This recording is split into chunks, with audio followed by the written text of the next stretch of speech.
Hello，有冇留意到咧？食飯嘅時候咧，通常咧去到尾聲都會有個奇景㗎。個奇景係咩咧？啲人就會話啊，洗手間喺邊啊？唔該。咁啊英文都嚟埋，就會係哇 ，Where's the toilet please 咁樣噶嘛。咁點解會咁樣咧？唔想埋單咯。咁但係如果你好想好有誠意就請嗰餐嘅話咧，咁中文好易嘅啫。咁你話等我嚟啦，係咪先？咁哇，大家一定好開心啊！哇，萬歲！咁但係如果你同外國朋友食飯咧，咁你想話等我嚟，咁通常都會係好硬腳一句就話 I'll pay。咁其實唔係好有禮貌嘅啫喎。其實有兩種講法嘅，你可以話allow me 就容許我。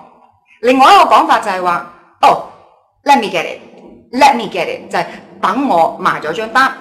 兩種講法 allow me 或者係 let me get it。